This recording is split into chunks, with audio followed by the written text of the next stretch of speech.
Hello, and welcome to Sobercast, where we provide AA speaker meetings and workshops in podcast format. We're an ad-free podcast, and if you enjoy listening, please help us be self-supporting by visiting Sobercast.com, look for the donate link, and drop $1 or $2 into our virtual basket. We hope you enjoy the podcast. Have a great day.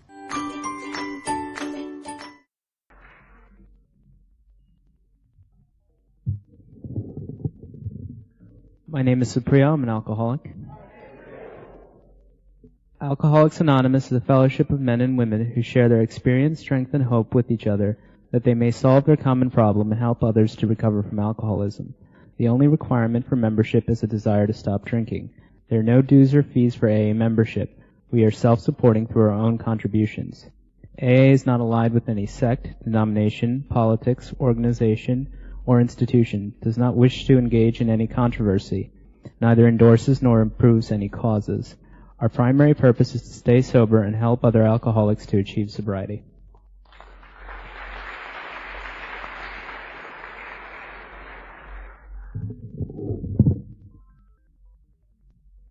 Please join me in the serenity prayer. God, grant me the serenity to accept the things I cannot change, the courage to change the things that I can, and the wisdom to know the difference. Felicia B. will read the steps.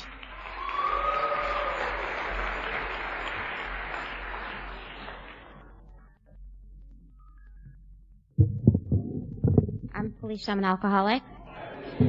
12 steps of Alcoholics Anonymous. 1. We admitted we were powerless over alcohol, that our lives had become unmanageable. 2. Came to believe that a power greater than ourselves could restore us to sanity. 3. Made a decision to turn our will and our lives over to the care of God as we understood Him. 4.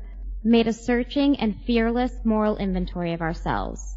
5. Admitted to God, to ourselves, and to another human being the exact nature of our wrongs. 6. We're entirely ready to have God remove all these defects of character. 7. Humbly asked Him to remove our shortcomings. 8. Made a list of all persons we had harmed and became willing to make amends to them all. 9. Made direct amends to such people wherever possible, except when to do so would injure them or others. 10. Continued to take personal inventory, and when we were wrong, promptly admitted it. 11. Sought through prayer and meditation to improve our conscious contact with God as we understood Him, praying only for knowledge of His will for us and the power to carry that out. 12. Having had a spiritual awakening as the result of these steps, we tried to carry this message to alcoholics and to practice these principles in all our affairs.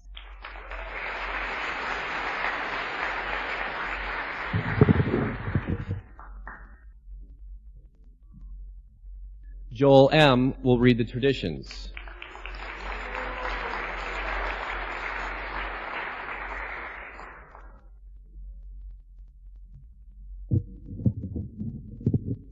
My name is Joel, and I am an alcoholic. The 12 traditions. 1. Our common welfare should come first. Personal recovery depends upon AA unity. 2. For our group purpose, there is but one ultimate authority, a loving God as He may express Himself in our group conscience. Our leaders are but trusted servants. They do not govern. 3. The only requirement for AA membership is a desire to stop drinking. 4. Each group should be autonomous except in matters affecting other groups or AA as a whole. 5. Each group has but one primary purpose, to carry its message to the alcoholic who still suffers. 6. An AA group ought never endorse, finance, or lend the AA name to any related facility or outside enterprise, lest problems of money, property, and prestige divert us from our primary purpose. 7. Every AA group ought to be fully self-supporting, declining outside contributions. 8. Alcoholics Anonymous should remain forever non-professional, but our service centers may employ special workers. 9. AA as such ought never be organized, but we may create service boards or committees directly responsible to those they serve. 10. Alcoholics Anonymous has no opinion on outside issues. Hence, the AA name ought never be drawn into public controversy. 11. Our public relations policy is based on attraction rather than promotion. We need always maintain personal anonymity at the level of press, radio, and films. 12. Anonymity is the spiritual foundation of all our traditions, ever reminding us to place principles before personalities.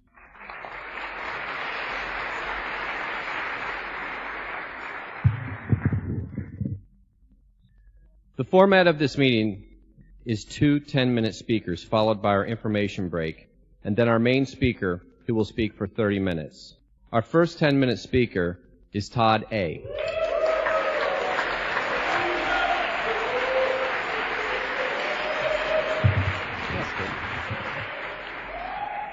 Hi, I'm Todd. I'm an alcoholic. I'd like to thank Chris for asking me to speak, and it's always a pleasure to speak at an AA meeting, especially my home group. And this is my home group, and my sponsor is Jeff. And I'm working on 9, living in 10, 11, and 12. And my sobriety date is July 20th, 2001. So, what was it like? Well, I was born, unfortunately, an only child. And, I never had to want for anything. My parents gave me pretty much everything that I wanted, and even the things that I wanted, they gave me even though I probably didn't deserve them. And that sort of was to characterize my life from then on forward. What I wanted, I got. If I couldn't get it, I would take it. And even as a kid, I would go play with friends, and, they had like a collection of silver dollars, and you know what? I wanted one, And so I would steal one, and then they'd come down to the house and say, my son's missing a silver dollar. Did you steal it? No, I have no idea, And then, of course, after that, it was like, so why'd you do it? And I said, I don't know. And that became my mantra for years. It was like, why did you do it? I don't know, And it wasn't until later on that I started to realize I know why. I wanted attention. I wanted nothing but attention. I had everything I could want, so the one thing I wanted more of was attention, because I couldn't get enough of it. And if I couldn't get it, then I would do things that would get it for me. I cut the draperies with scissors. I set the backyard on fire. I can't tell you the silly things that I used to do, but and this was before I started drinking. So, if this gives you any indication of where things went afterwards, I gotta tell you, it didn't get pretty. I did start drinking, sometime, with my parents. My first drink, I don't remember. My first drunk, I don't remember. I know I remembered liking the effect. That was something that I definitely did like. And going through life in the early stages, I went to boarding schools where drinking was not a factor, and it just didn't really come on the scene, or I didn't really start dabbling in it until, I guess, my junior year in high school. And that was the year that my boarding school went co-ed. And after that junior year, they asked that I not return. It was a polite way of saying you're out. It was basically, for the sole reason that I did not want to do what I was told. My report cards constantly said, if only he would apply himself. I guess some of you people can understand that. And so, I thought, well, I'm applying myself as diligently as I can, so, what you're seeing is the best you're going to get from me, and it wasn't enough. Alcohol became sort of the catalyst for me at that time to sort of break out of this little shell that I had been in, this sort of quiet little person that I had been, this meek little mouse. And, alcohol became, a very important part of my last 2 years. I actually had to repeat my junior year in high school, so I was a 5-year high school veteran, which, applying to colleges didn't go over so well. But I did change schools, and I had a little calendar where I documented my daily usage, and it was every day, including weekends, Monday, Tuesday, Wednesday, Thursday, Friday. I would always seem to have an excuse to drink. And, how I managed to do it, I don't know. I did not suffer from the effects. I was able to bounce back very easily. There were no serious repercussions. There was, rumors. There was, how does one say, reputation, for being the wild one. And, anyway, moving along, after I went to college for a year because it was suggested that it was probably a good thing for me to go and experience it. I really had no desire to go. I had already lost the desire to work at doing anything that anyone told me to do, and so I got to the point where drinking just became a daily part of my life. Fast forward to the end. Drinking had taken me down the path to where I could not go a day without a drink, and coming home at night when I said I was only going to go out for a quick one was not enough, and I would stay out all night. And on one of the last nights out, my last debauch, I was locked out of the house by my wife, and I spent the night in the stairwell. And if that wasn't a wake-up call, then I don't know what was. So I went to a psychiatrist to whom I had been to before for another substance some time before, and he said clearly abstinence for a period of time was not enough. You need to engage in abstinence for good. And I said, you must be kidding. How am I going to live without it? And so, even in the intake, I was sitting there with my bag clutched to my chest. And, the guy was looking at me and he says, you're going to drink tonight, aren't you? And I looked at him, I said, me? No. Meanwhile, I had little miniatures in my bag and I could not wait to get out of there so I could go and I could drink my little miniatures on the way to the bus to come home. And, but I did listen. It was the start of my ability to start listening. I was told in that rehab the outpatient rehab to go to meetings, because once you're done here, you're going to have to go and do this on your own, and you're not going to be here forever. And I said, why not? I liked it there. I could identify with the people there, and I started to get an understanding of exactly what this disease is. When I put a drink into my body, I had no ability to control what would happen afterwards. And so what I really needed was a program to keep me away from that first drink. And so for the first 3.5 years of my sobriety, I thought I was doing the right thing. I was going to meetings. I had stopped drinking. Everything was okay, right? Wrong. I had no program. I thought throwing myself into service, by taking that little line out of the Big Book that says, the more we throw ourselves into service, we take ourselves out of ourselves. And I thought, okay, well, if I do, a certain amount of service, then I will be okay. And the truth of the matter was I was not okay because I was not being of any service to anybody. I was not even being of any service to myself. I was constantly trying to do only for me. It was all about me. Still, in sobriety, it was all about me. I wanted for me. I didn't care what you got. I wanted out of it what I could get, and it was all I could do to get for me. I hit another bottom in sobriety. And I kept running into somebody from this group, and I approached him. I said, would you be my sponsor? And he looked at me and said, listen, maybe we should talk about it first. And I said, okay. And so we met, and he said, okay, tell me what the first, second, and third steps mean to you. And so I did. And he says, okay, tomorrow, Monday, bring your big book. We'll start reading the big book. And I was like, yeah, I aced it. And so a couple of weeks later, I asked him, I said, so how did I do? And he says, well, the bottom line is, you really showed me that you know absolutely nothing about this program. And it was perfect because, I was at a point where I had no idea what to do. But I was willing, and I got to a point where I had to do something because it was not getting better. It was only getting worse. And with some great direction and some guidance, I was able to start putting aside myself and get out of myself and start working at finding out what was driving me. And that's where I came to this conclusion that this is what I was after. I was always all about me. And so as a result of having now done these steps that are laid out in the big book, which I had never done before, I'd done them haphazardly through step meetings, I'm able to now sponsor people, which is something that I would never have imagined being capable of or ever wanting to do. And today I do it because I actually enjoy it.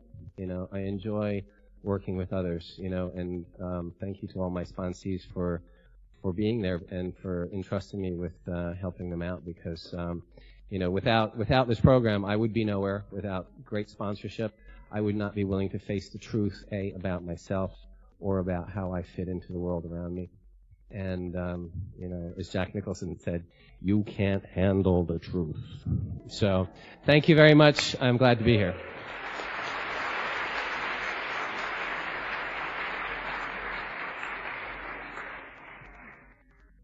Our second 10-minute speaker is Sally C.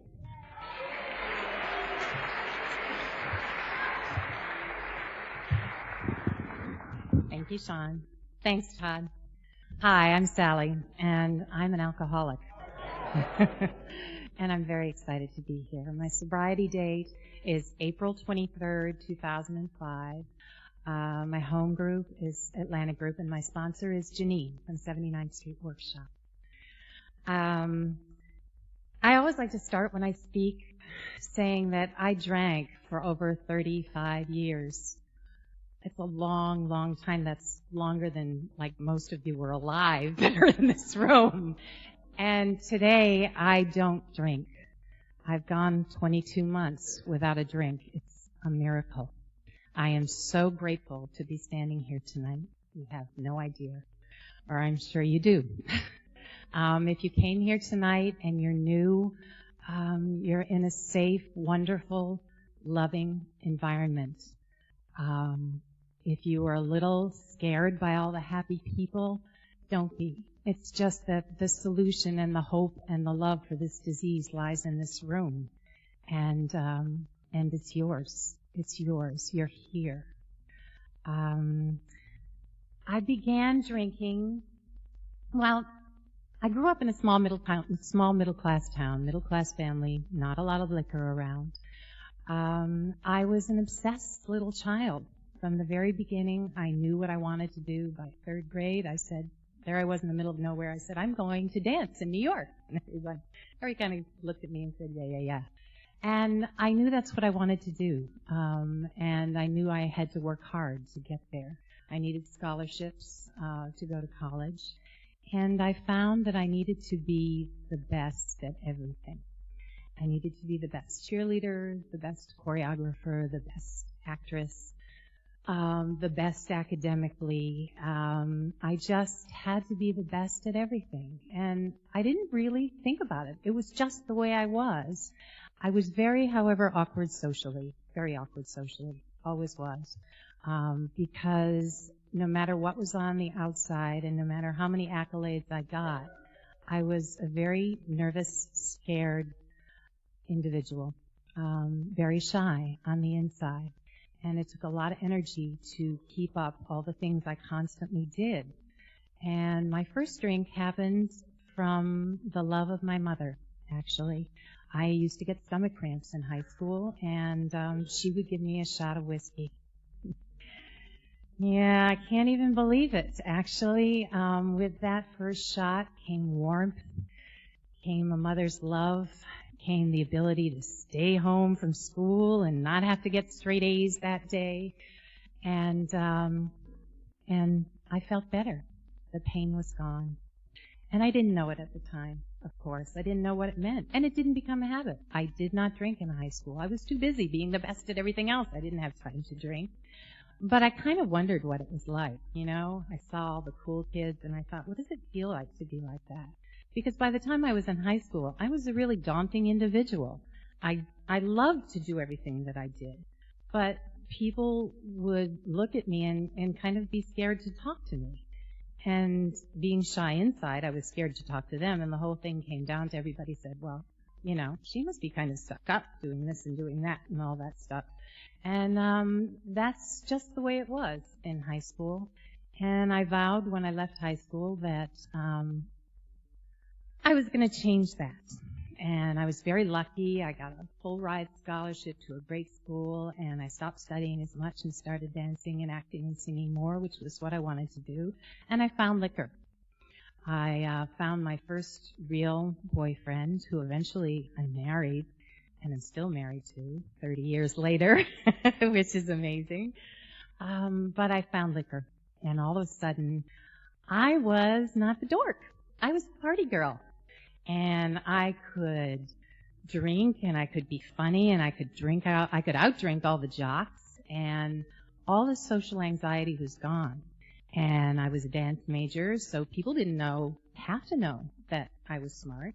And I had dates, and it was all really wonderful. And I had to be the best drinker, of course, so I could outdrink everyone. I have no idea why, but I could. And at first it was just fine.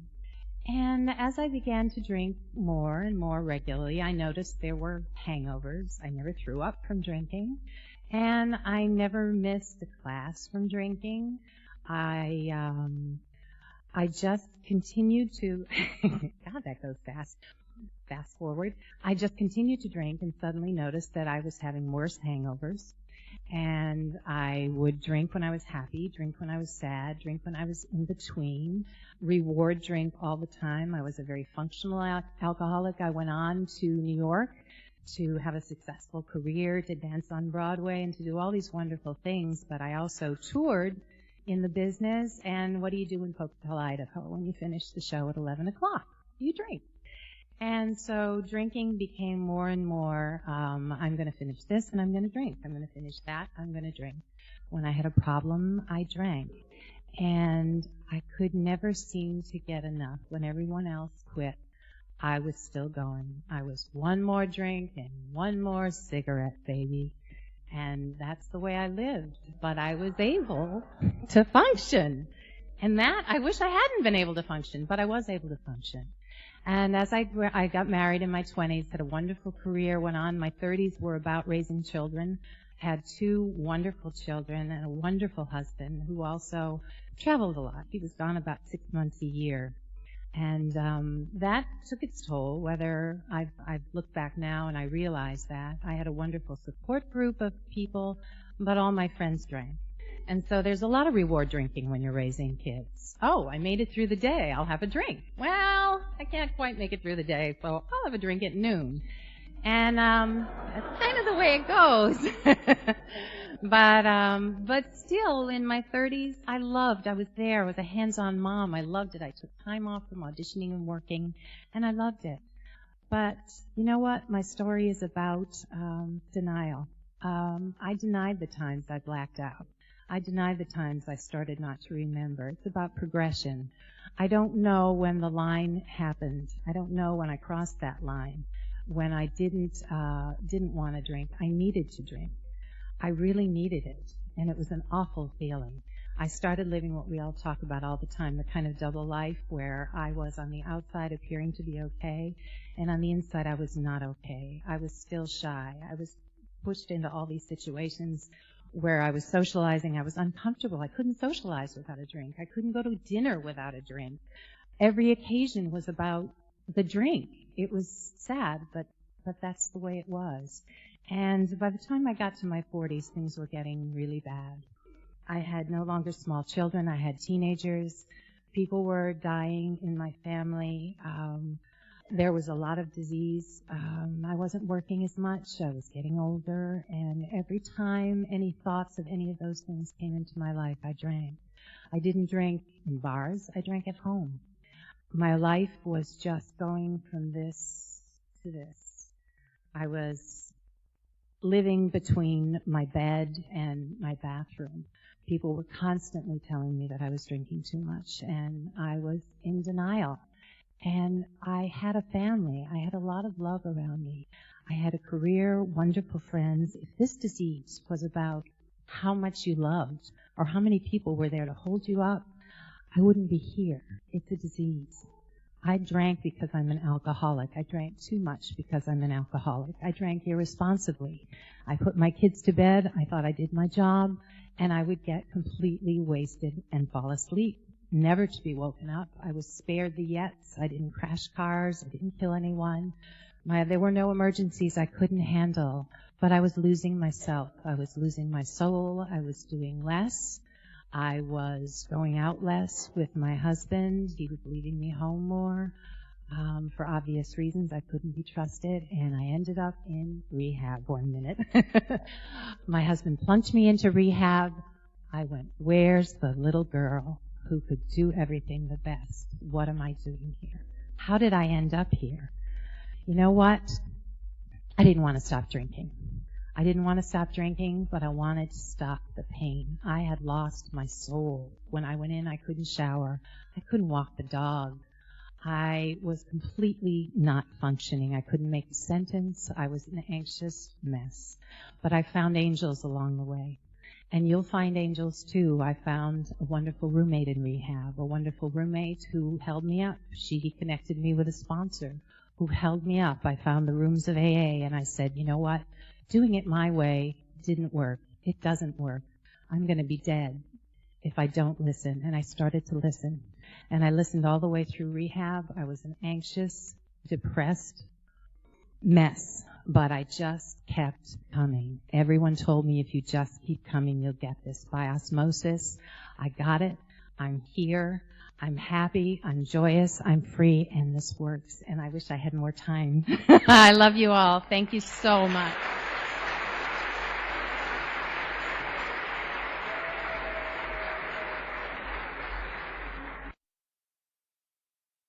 Our main speaker tonight is Bobby.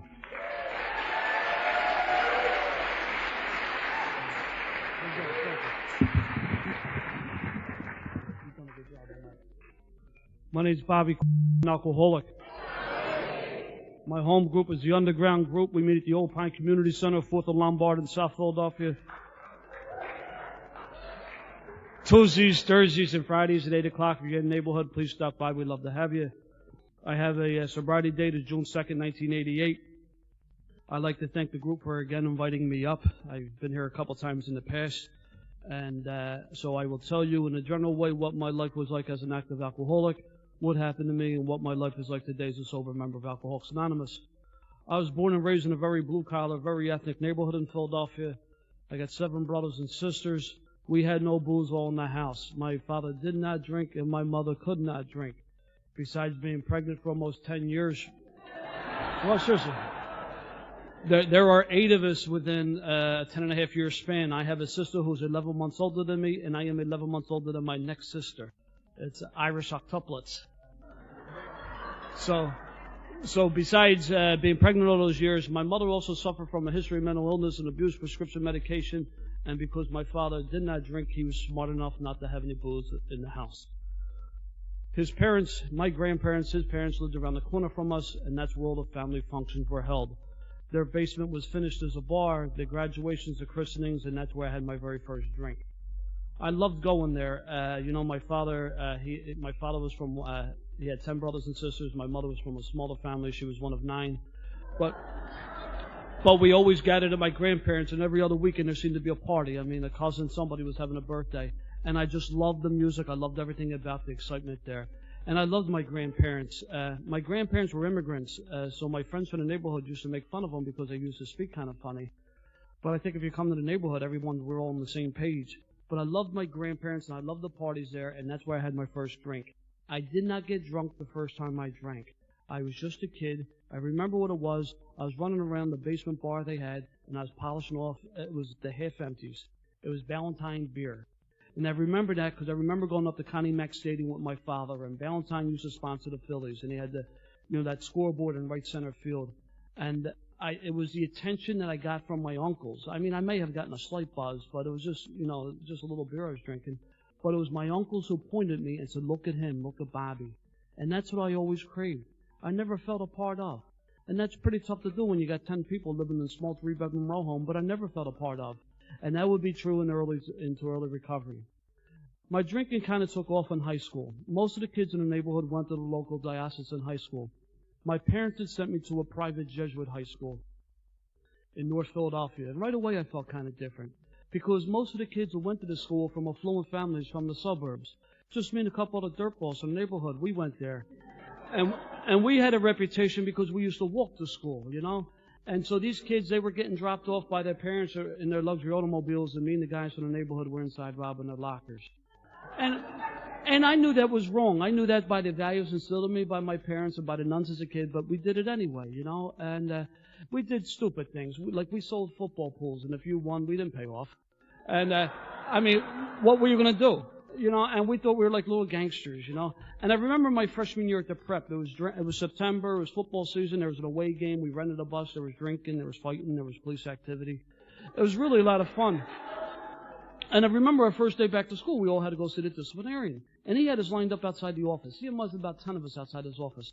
They were all upperclassmen except me and the kid from the neighborhood. We're the only 2 freshmen. And he came right up to us. He said, "You guys here like 2 weeks already? And you're getting this jackpot. What's that about?" And I just shrugged my shoulders. I said, "You know, Father, it's just one of those things." And what it was, it would set the tone for the next number of years. I didn't play football, so I didn't hang out with those kids. I did somewhat well academically, but I didn't hang out with the AP kids.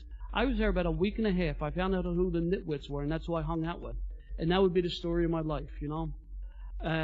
I did not distinguish myself. I didn't make the dean's list, but I didn't do badly either. You know, I wasn't failing, but I wasn't doing well. The bare minimum effort required to get by. That's what I wanted to do. I didn't want any attention. Good attention, bad attention. I didn't even want you to focus on me, you know. I remember my junior year at the prep. The school sits at 17th and Girard in North Philadelphia, and 3 blocks away is the subway. And a lot of kids, at the end of the day, the kids from the suburbs, they would wait on 17th Street for the trolley car to take them the 3 blocks to catch the subway. Like they were scared to walk the 3 blocks. Well, 2 blocks away on the corner of 15th and Girard, there was a bar called the Ebony Showcase Lounge. And when I was a junior, I was a regular at the Ebony. Now, I went there for a couple different reasons. I mean, they had cold beer and they had, you know, the dancers. But a lot of times, me and the kids from the neighborhood would go out to this, we would stroll out to the street and sit in the bar to show these guys from the suburbs how tough we were. I'm not a tough guy. I never was. And I can now tell you every time I walked out that street or sat in that bar, I was terrified. But I did a lot of things, you know, I was like your entertainment committee, and I did a lot of things in my gut that I was uncomfortable doing, but the need for me to be accepted by you outweighed anything else, and I didn't want to disappoint you. And one of my nicknames was Crazy Coil. And I would do these things, and I was terrified, but I didn't let anybody know, you know. And it's funny because at that time, I'm 17. I probably look like I'm 12. I'm kind of dressed like I am now, gray slacks, blazer, you know. And as you could tell by the name of the establishment, they knew we weren't from the neighborhood. But they figured if we were crazy enough to go in and order beers, they would serve us. It was just nuts, you know. When it came time to graduate from the prep, I really had no desire to further my education. So I was in a dilemma. You know, all my uncles, my dad's brothers, and 3 of my mom's brothers all went to Annapolis. And I knew that was an opportunity for me. But I was also smart enough that would be a bad move for me. Because I just smart enough, I knew that'd be a bad move. But I knew I couldn't stay home because there'd be hell to catch, and I didn't like catching any hell. And my options were limited. I'm 17. You know, I have no skills. I have no money. I can't get an apartment. Like my options were limited. So what I did do, I enlisted. I enlisted in the Air Force. That really wasn't a bright move because because the military wasn't popular in the 70s. A lot of people weren't going, but I enlisted. And when I went through my training, and when my training got done, I got sent overseas for 13 months. And that's where my drinking really took off. I never messed around with any other substances. I never even smoked a joint, you know. I had a lot of guys from my neighborhood who had gone over and got whacked on certain things. And I actually had a fear. I had a fear of other substances. But I had a good drinking problem before I went in. I was there a couple months and several good friends of mine got killed. And I didn't know how to handle that. Because in my family, we didn't talk about nothing. It was all surface stuff, you know. And once you moved out of the house, whether you went away to school, you went to get married, you were no longer privy to the secrets of the family. And that's not a shot at my folks. I mean, that's just the way it was. If you lived in the house, everything stayed within the walls of the house. And once you moved out, you know, that was it. You didn't know anything. So I didn't know how to handle this, my friends getting killed. But I know that booze numbed the pain, and I drank to numb the pain. And the same thing in the service. I did not distinguish myself, but I didn't get any jackpots. I gave the bare minimum effort required to get by. I would do my job, and that would be it, you know. When my tour was up, I came home. I enrolled in school. I went to St. Joe's College, and I wound up taking a couple civil service exams. And I remember it was the end of the spring semester, at St. Joe's. And St. Joe's back then, small. It's still a small school, but when I was there, I don't think we had more than 4,000 kids there. And I remember at the end of the semester, a kid from the neighborhood called me up. He said, Bobby, the Phillies are playing tomorrow. One of those businessman specials, like one of those weekday afternoon games. And they said, would you want to go to the game? I said, sure. Because the same thing in school. Like the classes back then, I don't think there was more than 20 of us in the class. And I wasn't making the dean's list, but I wasn't failing out. But I said, sure, I'll go. They're not going to miss me because I wasn't participating. So me and 4 other guys from the neighborhood, the next day we went to the Phillies game. The Phillies have since moved. They're playing at Vet Stadium in South Philadelphia. It's the end of the semester, so it's an unusually warm day in May. And we're sitting at the top of the 700 level drinking that cheap watered-down beer. And the sun's beating down on me. And I told one of the guys I was with, I said, you know what? I said, I'm going to run down in the field and meet one of the players. And they kind of shrugged me off because another nickname I had was Bullshit Bob. Like, I'm going to tell people, like, I'm going to do this, I'm going to do this, I did that. I didn't do nothing. I made stories up. I could never even get off the bar stool. That's what I did. I just told, I talked to you. I should have started off once upon a time. I just told stories all the time, So, I had worked my way down. At the vet at that time, they used to have these picnic areas in left and right center field. And I worked my way down to the picnic area, and I jumped over the fence, and I ran out in the field. And the San Diego Padres were in town, and Dave Winfield was the right fielder for the Padres. And I went out and I shook his hand. I said, hi, Dave, how you doing? And he looked at me, he said, brother, what are you doing out here? And from behind him, and he's a pretty big dude, but from behind him I saw the guards coming. I said, Dave, I got to go now. So I start running towards the infield. I want to slide into second base. But as the closer I got to the infield, there was guards coming from the third base side, and I knew I couldn't do that. If I slid into second, I'd get caught. So I start walking towards first base. And I was as close as to the guard as Sally and I are right now. And I'm walking to give myself up. At the last second, I deked the guy and I ran out in the outfield. Now I'm running around like a screwball. It seems like about 10 minutes, but it's probably like closer to 2 or 3 minutes, right? The place is going nuts. I mean, I'm just out of the service. I'm in good shape. I'm joking and jiving. But you know what? I got nowhere to go. The fence is 12 feet high. I'm drunk. I'm out of breath. I'm about to get sick. I finally stopped running. Up on the school board, they put Mr. Excitement. They couldn't catch me. It was nuts. I wait in center field for them to catch me. I got nowhere to go, right? They take me off the field. I got a standing ovation from 37,000 people. The place is going nuts. Swear to God. Tug McGraw was in the bullpen for the Phillies. They were taking me up to the bullpen, and Tug McGraw gave me like thumbs up. Now, I knew I was going to get a beating from these guards because I made them look so stupid. They could have beat on me all day long. I didn't care because you know why? I could drink for free for at least a week with this story. Now, I knew that I was going to be a legend in the neighborhood. Now, this would be the type of story that I'd make up. Bullshit Bob, But I had them 4 guys from the neighborhood. I knew by the time I got out of jail, those guys would be in the neighborhood talking about me. And I would go into the bar like the conquering hero and could drink for free. I actually pictured this just as I was about to get beaten.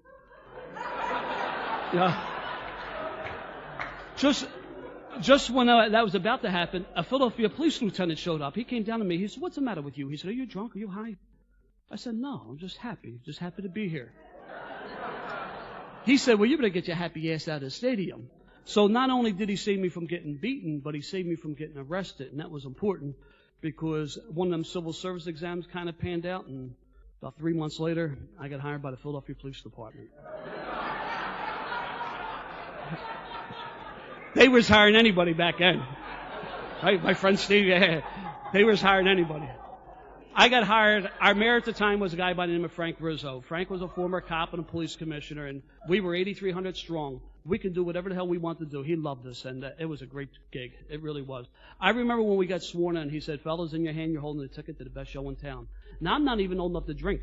The drinking age in the Commonwealth of Pennsylvania has always been 21. The drinking age in Jersey at that time was 18. And where I lived in Philly, I'd be across the bridge in Jersey quicker than I could be other parts of Philadelphia. But once I got on the job, I no longer needed to do that, I spent the first part of I need to tell that story I talk about running on the field. I tell that story for a couple of different reasons. One, it's the only funny story I got. I wasn't an athlete. I wasn't a lover. I wasn't a funny guy. I was none of that stuff. I was a lying, thieving, stinking, falling down, violent drunk. And if I hung around you, you had something I wanted. I used and abused everybody I came in contact with. I was a creep. Secondly, it's a true story. I get them 4 guys from the neighborhood. They're all still alive. They can back me up, you know. And thirdly, but more importantly, I was a blackout drinker from the very first start. I remember I would come up to the corner the next day and guys would tell me what I did the night before, and a few hours later I'd be retelling those stories like I remembered them myself. I was a blackout drinker from the very first start, just drinking beer. I remember when I eventually got sober, I was in the VA hospital. The doctor came up to me and said, listen, do you ever have any blackouts? I said, no. I must have answered too quickly for him. He said, do you know what they are? I said, no. Once he described them to me, I said, all the time. That's how I thought you had a good load. If you didn't remember it, that was good, and that's how I found out what blackouts were, all the time, you know. I spent the first part of my career working in North Philadelphia where I would see the ravages of alcoholism and drug addiction day in, day out. And at the end of the tour, I would get out with guys in the squad and drink because, that's what we did. You drank to numb the pain. And there were some things I saw on the job that bothered me, but I didn't want to tell my coworkers that because I didn't want to be thought less than. I wanted to be one of the boys. To the point where I engaged in behaviors in my gut I knew was wrong. I knew that by the values instilled in me by my folks, by the nuns, by the Jesuits. Everyone knew. I knew. But I did it anyway because the need for me to be accepted by you outweighed anything else. Whatever values or ethics or anything I had were compromised early. They just went out the window, you know. And the handwriting was on the wall. I was at work one day, and my immediate supervisor pulled me off to the side. He said, you know what, kid? He said, you're smart. You're going to go places. But that booze is going to mess you up. In one ear and out the other. I'm at a family function one time, and my Uncle Jimmy was there, and he was a boss on the job. And he pulled me off to the side. Bobby, I need to talk to you. He said, I'm hearing stories about you. You're going to get yourself in a jackpot. You better take it easy. In one ear and out the other. Several years later, when I got sober, on 2 separate occasions, I ran into my uncle and that supervisor in the rooms of Alcoholics Anonymous. And I realized at that point that they were trying to help me. And I remember talking to my Uncle Jimmy. I said, Jimmy, how come you didn't tell me? You know, and he gave me one of them old-timer smiles. He said, Bobby, you just weren't ready yet. Which just goes to show you that all the drinking and all the nonsense that went with it were necessary for me to hit my bottom. I knew about Alcoholics Anonymous. I made my first meeting in 1979. I don't tell people I went out because I really never came in, but I'll tell you what happened. I showed up at work one day, and one of the guys I worked with, he was just out of his mind nuts. And on our job, we had a counseling unit. And so I showed up at work. He said, listen, this guy, he's going to be detailed up there for the day. I said, okay. And it was a little house that sat in the park. And I coming down this driveway, and there was a guy sitting on the porch. His name was Eddie M. And Eddie and I, we had kind of worked out of the same building, but we did different work. And I saw Eddie, and I said, listen, I'm dropping this guy off. He's detailed here for the day. I'll be back at 4 o'clock to pick him up. He looked me dead in the eye. He said, kid, do you want to come in? I says, no, I don't. I was insulted that he even asked me. Because I knew what alcoholics were. Alcoholics were your older guys, you married guys, you guys at the 3 heads. I mean, alcoholics were these poor people I was dealing with day in, day out. I couldn't be an alcoholic. I was a beer drinker, you know. The only time I drank hard liquor was like on St. Patty's Day or New Year's Day or payday. But I was a beer drinker. So it was funny because once I got sober, when I made my first outside meetings, Eddie was in the meetings. Eddie's still sober, and he came. And when I came in, he said, "So, kid, you finally came around." And again, just to show you that all the nonsense that went with it were necessary for me to hit my bottom. I was 24 years old. I shot and killed a 15-year-old kid in the line of work in a terrible situation that couldn't be avoided. I used that as an excuse to crawl in a bottle, and that's what I did for my next 3 years. There was a lot of help offered to me. I didn't want nothing to do with it. I wound up getting sober when I was 27. Drinking took me to a lot of my nevers, and one of my nevers was the use of other substances. I wound up got moved on my job, and I was put in a position. I was drinking. My judgment was impaired. I was put in a position where I thought I needed to do other substances. That's what I did. My drug history is very short. It lasted 17 months. Caused me and a lot of people I worked with a lot of problems. And out of respect to the fifth tradition, that's why I need to talk about that stuff. Went with the territory. And my life was a mess, It was a mess. I was sitting home for work one day. I'm reading the Daily News, and there's an article in the paper, and at the bottom of the paper, there's a couple of questions, 5, 6 questions. It said alcohol problems, drug problems, depression, thoughts of suicide, and marital problems. I was 4 out of 5 because I was single. But I'm sure if I were married, I'd been batting 1,000. But, and I cut the ad out, and I stuck it in my wallet, and I continued on drinking, It was Memorial Day weekend, 1988. I'm sitting in a bar. Guys I work with, we're in trouble, and so we're there to get our stories together, And one of the guys I was with decided that he wanted to go home. He needed to leave for some reason. So I figured I'd give him a ride home because I did not think that, I didn't think that I was as drunk as he was. He thought that was a pretty good idea.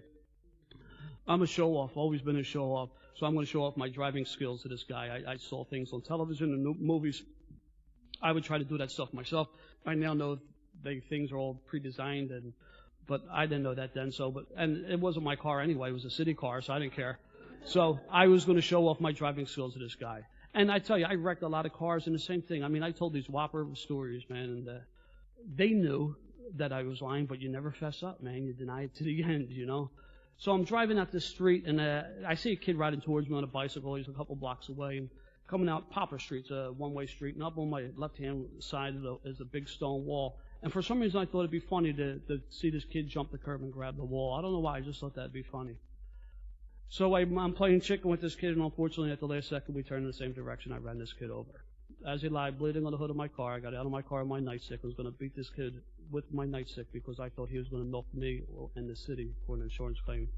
The guy that I was with prevented me from doing that. I took this kid off the hood of my car, threw him off the side of the street like a piece of trash. I pulled this crumpled bicycle from underneath my car, threw that off the side of the street like a piece of trash. I drove back to the bar, made some sort of smart aleck remark, and I continued on drinking. When I came to the next day, I realized I was in serious, serious trouble, but I didn't think anybody helped me because I was such a creep. I didn't know what to do. So what I did do, I got a bottle of liquor, a case of beer, and some other substances, and I checked into a hotel with the intention to consume all this stuff to build up the courage in my life.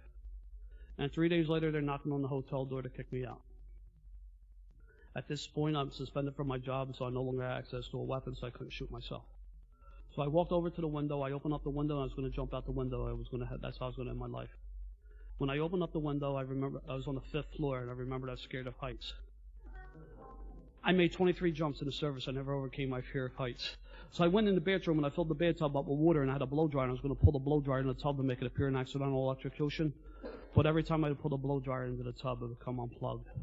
I was about 1.5 feet short on cord, and I got 1 foot in the tub, and I'm leaning trying to plug it in, it's like that scene of a Woody Allen movie where he couldn't even kill himself, you know. And it's just nuts. And it's okay to laugh, but I don't want to forget the pain I was in because it would turn out to be that was the last day that I had to drink. I didn't know that though. I didn't know what to do. So the only thing that I had left, the only weapon I had left was my car. So I took one last spin through my neighborhood. I started up the Falls Bridge. I come down the East River Drive, and I decided I was going to end my life in an automobile accident. And the East is a very winding road along the Schuylkill River. And I was going to take myself out in a head-on collision. And I handled enough jobs like this. I know if you did that, that'd do the trick, you know. And I'm coming down the drive, and the speed limit's probably about 20, 25. I'm doing about 50. It's like a weekday. It's like a Wednesday, Thursday. It's like 10:30, 11 o'clock in the morning. And that would be important because if it were any other time of day, I'd have probably succeeded in what I set out to do. And you know what? I'm cooped. I'm hungover. I'm crying. And I was always haunted by something. When I was young, I was about 22, 23. I might have about a couple of years on the job. I had to do a notification. I knocked on this guy's door, and I had told him about his kid getting killed in an automobile accident. And for me, this guy, he was an older guy. He had to be in his probably late 30s, early 40s. I was always haunted by this guy. I don't know why. It was the furthest thing. It's not even the worst things I ever seen. But this guy aged like right in front of me. I remember I saw him a few weeks later, man. I actually passed by him. I didn't know he stopped me. We started talking. I didn't even recognize the guy because he just like lost a life. You know, he just didn't have it in his eye anymore.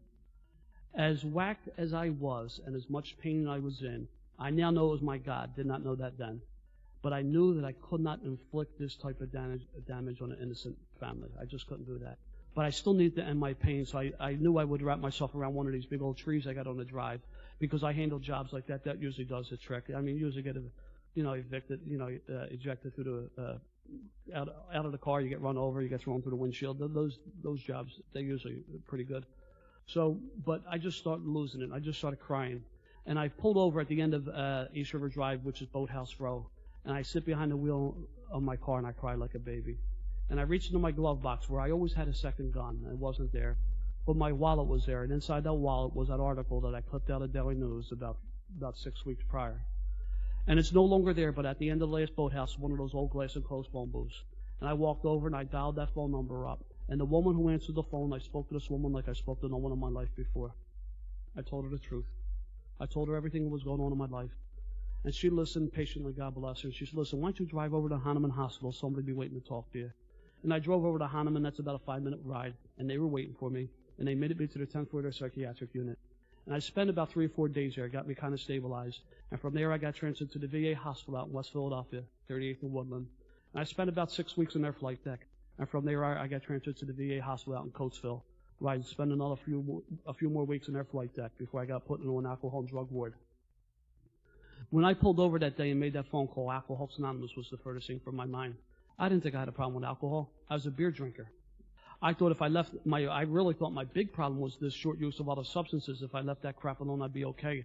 Maybe I got this mental illness. I heard this from my mother. Maybe I got this stress stuff they're talking about. I got this experience in the job. I got this experience in the service. Maybe it's the neighborhood I live in. Maybe it's the fact I'm a mummer.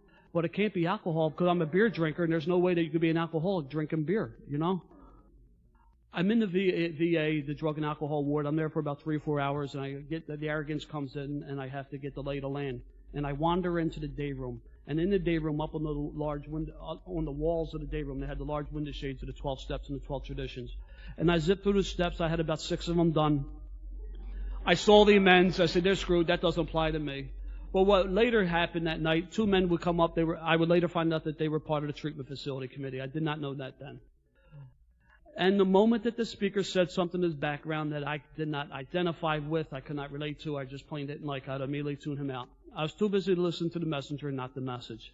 Now I'm looking around my peers and I realize, you know what, I'm not as bad as these guys. A lot of these guys, you know, they got kids who hate them, wives, they got PFAs, they can't go near the family, they can't do any of that stuff. I don't have that problem. Probably due to the fact that I'd never been married, didn't have any kids, may have had something to do with that. A lot of these guys had employment problems, you know, couldn't maintain it. That wasn't my deal. I went from high school to the Air Force to the police department, the only job I ever had. That wasn't my problem. I was looking for the differences and not the similarities. But what bothered me the most, without any question, was at the end of the meeting, everyone got in a circle and held hands and said the Lord's Prayer. If this is what you people are about, I don't want nothing to do with you, because I hated God. And I know they're strong words, and you know what? That doesn't even begin to sum up the feeling I hated God. And there was a couple of different reasons I hated God, and believe me, they were all legitimate. One of the biggest reasons was, I talk about my mom's mental illness. My mom was like a fundamentalist with the church, you know. She was in the charismatic movement. She thought she could speak in tongues, and there were candles and pictures and all that other stuff throughout the house. And at the end of the meeting, everyone got in a circle and said the Lord's Prayer. Well, I was 15 years old. I came home from school one day, and I was in the house about 10 minutes, so I came across my mother, and I found my mother. She had slit her wrist. And I remember she looked up at me. She said, "Help me, Bobby." And I looked down and I said, "Good for you." I walked out of the house. I got an older guy to go to the state store, get a bottle of wine. I got the wine. I drank the wine. And I came home later that night. My father told me what had happened. I acted surprised. I said, "Oh, yeah, how about that?" So that happened when I was 15. I got sober when I was 27. That's 12 years of hating God. That's a real good hate. And that'd be a couple more years before I would even address this issue, you know. At the end of when I was about to leave, I'm about to say this with please, it's not to get a laugh. A nurse came up to me. She had to be a member of Al-Anon. She was just a beautiful lady, and she saw all through my BS, because that's all it was. It was just like to keep people as a facade, to keep them at arm's length away from me. She said, "The only way you're going to make it, you're going to need to go to Alcoholics Anonymous." And I needed to tell you that's the best piece of advice I got. And that's where I would get my recovery. I got it in AA. I did not get it at the VA hospital. The VA hospital helped me tremendously, but I would get my recovery in AA. And I go to AA every single day. I don't drink coffee. I never have, so I don't make it. I don't smoke cigarettes. I've never have in my life, so I don't empty any ashtrays. If I walked into a big book meeting or step meeting and that was strictly by accident, I would leave it to break out something more important to do. Traditions. Rules. In my line of work, we love to enforce them. We don't like to follow them. They're for other people. But I was interested, I went to meetings, and I was interested in war stories. And the moment that the speaker said something about his background that I did not like, could not identify with, I would just tune him out. Too busy listening to the messenger, not the message. But I made meetings, and I was crazy as a bedbug. I was just nuts. I did everything wrong you could do in Alcoholics Anonymous. The only thing I didn't do, I didn't pick up a drink. I was a liar, thief, and a cheat, stone cold sober. I was a creep with a new woman. I was 23 months sober, and I beat another man with a baseball bat. Forget what step I was working that day. I didn't have a sponsor because I'm a bright guy and no one could help me. You know, I hated everybody. My early recovery, in my first couple years, I used to go to a lot of gentlemen's clubs, right? I would get my picture taken with the entertainer, and I would come to the meeting and pass the picture around to the old timer because I figured they would like that. They would look at the picture, they would look at me, and they would shake their head and say, "Please, kid, please keep coming back." You know, I had no idea who John Barleycorn was. I was wondering why everybody was blowing this guy's anonymity. I said, he's really tough SOB. I wouldn't entangle with him. When I found out who John Barleycorn was, I felt so stupid. Here I was, so damn bright, damn near killed me. My home group, we had a cork board, first name, last initial. Joey A, 3 years. Bobby C, 2 years. Joey A went out. I said, good for him. I move up. This is about time. Everyone's talking about not the sobriety. That's all I cared about. I don't care if people went out. I was nuts. I swear to God, I was nuts. The only time I got my hand up to share was to take a shot at somebody. Or, God forbid, the meeting was too serene, which scared the hell out of me. I would have to put my insanity on the table and then watch the meeting go off, and I sit back and watch the show. My second anniversary came. I didn't celebrate it. 1 month after my second anniversary, I went to eat my gun. The same pathetic feeling I had 25 months before, but 25 months before, I'm loaded with drugs and alcohol. Here I am, stone cold sober in the rooms of Alcoholics Anonymous, went to eat my gun. Safe to assume my life was unmanageable. There was a guy from my neighborhood. His name was Troubles. Troubles was a hard-earned nickname he had. In and out of jail in the 60s and 70s. I went to him. I saw him at the step meeting, Wissinoming step meeting on a Friday night. I went up to him. I said, Bobby, I need some help. He said, Bobby, I've been watching you these past couple of years. I'm sticking my chest out. I think he likes me. He says, Bobby, I need to tell you, you're full of shit. That's not the response I'm looking for. He said, I'm going to be your sponsor under certain conditions. You're going to call me every single day. You're going to go to a big book meeting a week. You're going to go to a men's meeting a week. You're going to go to a step meeting. You're going to get yourself a coffee commitment. You're going to leave them damn women alone. And I say to myself, who's he talking to? I'm sober 25 months. I'm selling the grapevines. I got it going on here. That was a good pitch for the grapevines, by the way. You know, that was my first service job, grapevine rep. I got it going on here. So what I did do, I didn't say that. What I did do, I looked him dead in the eye. I said, I'm willing to do that. And that's the night that I took the first 3 steps of Alcoholics Anonymous. I knew I was powerless over alcohol. And you know what? As much as I hated God, I knew God was working. Because you know why? Because I saw these people coming in behind me. I saw them getting better before my eyes. You know, and that, you know, and so the third step, I got on my knees, you know, and made a commitment to do the rest of the steps. And that's what happened.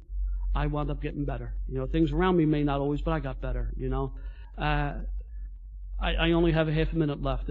I wish I could tell you more about recovery, but the recovery is laid out in the big book. I don't think the big book should be used as a weapon, but the directions to get sober are in the big book. I believe you ought to have a sponsor, and your sponsor ought to do the steps. If your sponsor has not done the steps, he or she has no business sponsoring you. Since I grew up in a blue-collar ethnic neighborhood, I always use the analogy of the building trades. If you're a building trade, if you're a brand new guy, you're an apprentice, you hook up with a journeyman. And the journeyman, you go to school 1 day a week and you work and then you become a journeyman. And that's what happens in Alcoholics Anonymous. If you're new, you're the apprentice, get yourself with a sponsor who's a journeyman and they'll walk you through it. It's a wonderful way of life. And sorry I'm out of time, but I thank you for the privilege of participating.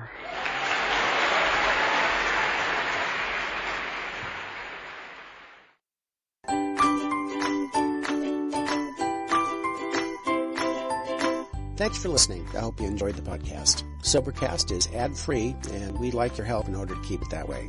So if you'd like to help us be self-supporting by pledging $1 or $2 a month, visit Sobercast.com and look for the donate links. Thank you very much.